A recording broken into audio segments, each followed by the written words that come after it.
private land or village land for public use after paying adequate compensation. The government can legally obtain land for building roads, railways, airports, mines, industrial area, hospitals, offices, dams, etc.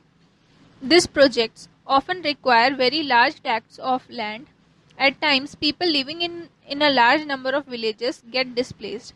As we have read before, fixing the compensation for the people affected by a project is still a matter of national debate. In 2013, the Indian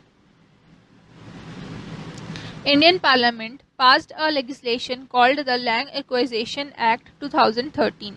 The main point of this act are given below. Discuss them with your teacher. ठीक है, देखिए यहाँ पर आपको बोला गया है कि जो गवर्नमेंट है, ठीक है, जो गवर्नमेंट है वो उनके पास में ये राइट है कि वो किसी भी प्राइवेट लैंड को या फिर किसी विलेज के लैंड को, ठीक है, किसी भी प्राइवेट लैंड को या फिर विलेज के लैंड को पब्लिक यूज के लिए एक्वायर कर सकती है, मींस ले सकती है, ठीक है, ले सकती है, उनके पास में ये अधिकार है कि वो ले सकती है, एक्वायर कर सकती है, लेकिन पेइंग एडिक्वेट मींस उसका अमाउंट देने के बाद क्या कर सकती है, उस लैंड को खरीद सकती है। एक प्रॉपर अमाउंट देने के बाद में वो लैंड को गवर्नमेंट जो है वो ले सकती है, एक्वायर कर सकती है, ठीक है। अब यहाँ पर बताया गया है जो गवर्नमेंट है,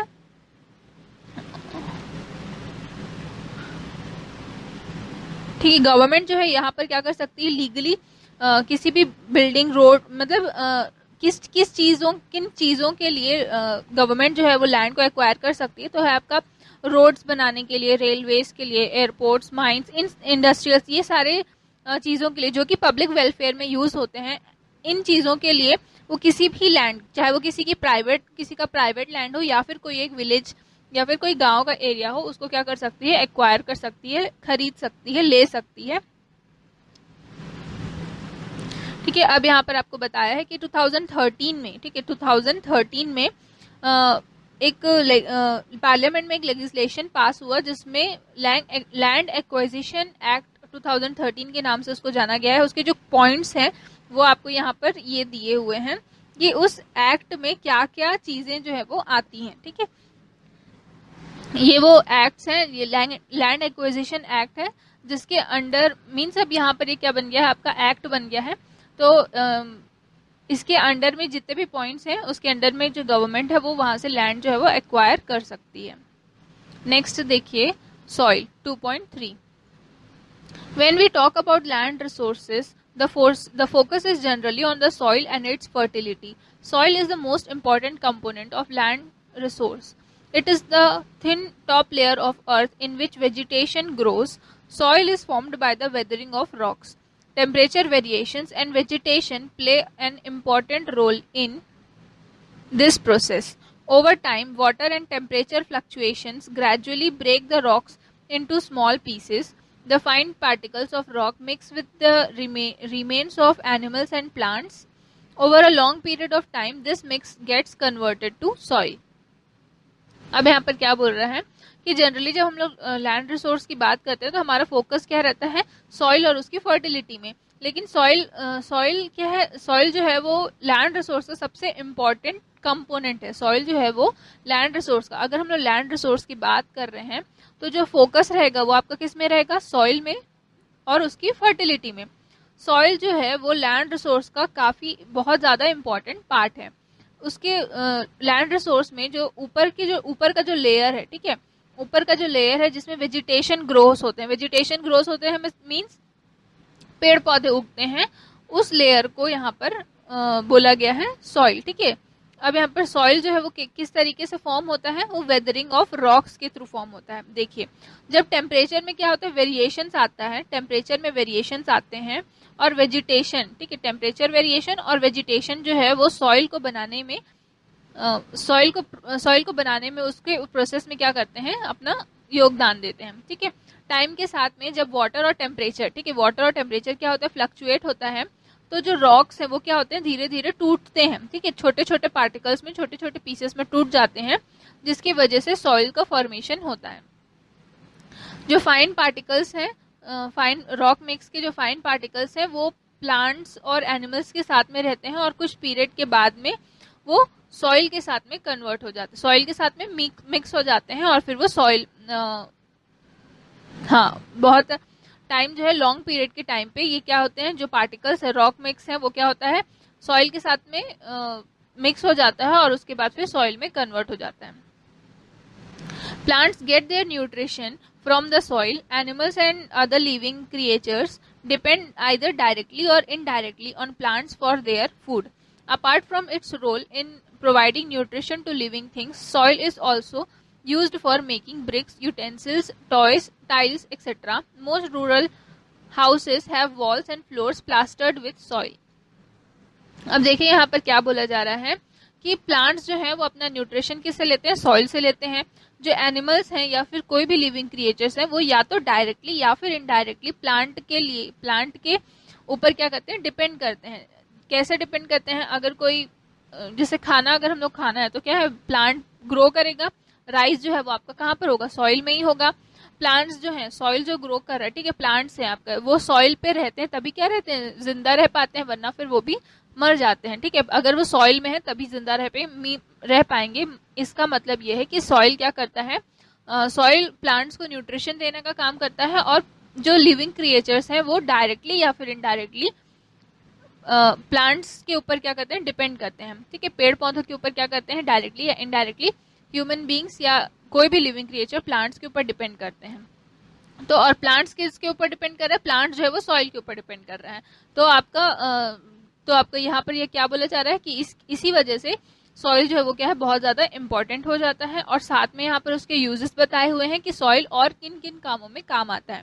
ठीक है, तो ब्रिक्स बनाने के काम आता है, यूटेंसिल्स मीन बर्तन, टॉयज हो गए, टाइल्स हो गए, ये सारी चीजें बनाने में काम आता है। और आज भी अगर गांव के घर, जो रूरल हाउसेस में जो घर होते हैं, उनके वॉल्स को और फ्लोर को, ठीक है, उसको मिट्टी से ही या सॉइल से ही क्या किया जाता है, प्लास्टर किया जाता है। ठीक है, if you observe the foundation of a house और a well while it is being dug, you can see that the soil is spread in layers. These horizontal layers are called soil horizons. These horizons can be divided into three parts: organic layer, mineral layer, and bedrock. Look at the picture below. The bottom layer of the bedrock, which is called the R layer, soil is formed by the weathering of rocks from this layer. Above the bedrock layer are the C, B, A, O और layers respectively.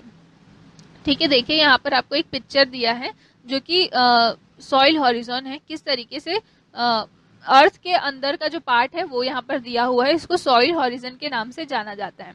ये तीन basic parts में divided है। ठीक है, organic layer, mineral layer और bed rock layer.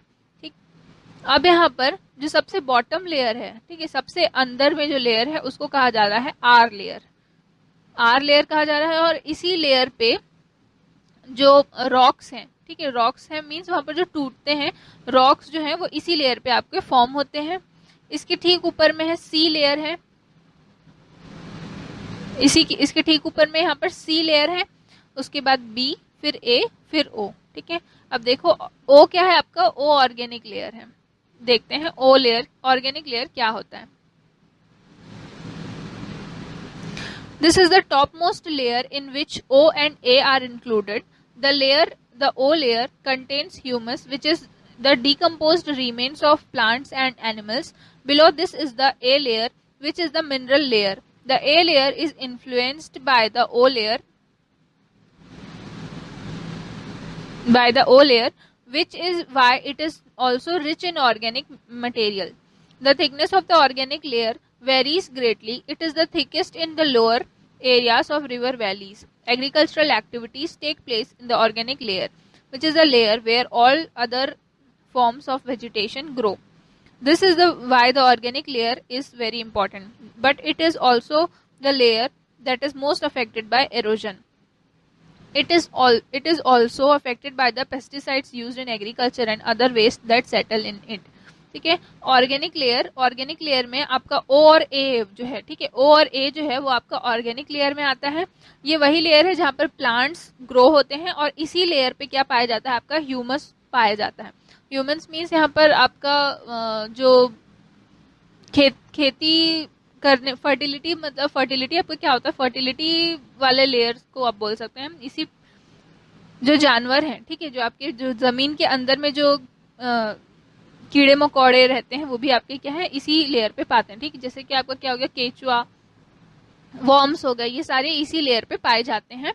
और ये आपका ऑर्गेनिक लेयर है, मींस यहाँ पर आपको जितने भी प्लांट्स के डिकम्पोजिशन होता है, ठीक है, प्लांट्स का क्या होता है, डिकम्पोजिशन होता है।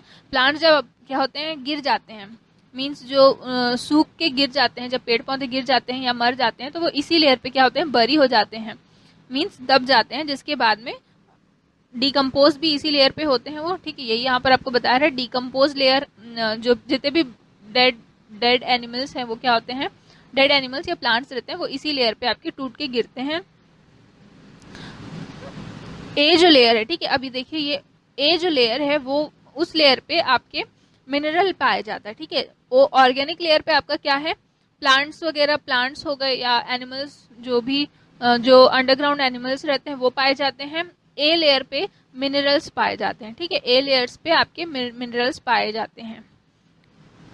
अब देखिए यही वो लेयर है जो कि सबसे ज्यादा क्या है, इरोशन का, सबसे ज्यादा इन्हीं का क्या होता है, इरोशन होता है। सॉइल इरोशन जो है वो इसी लेयर पे होता है।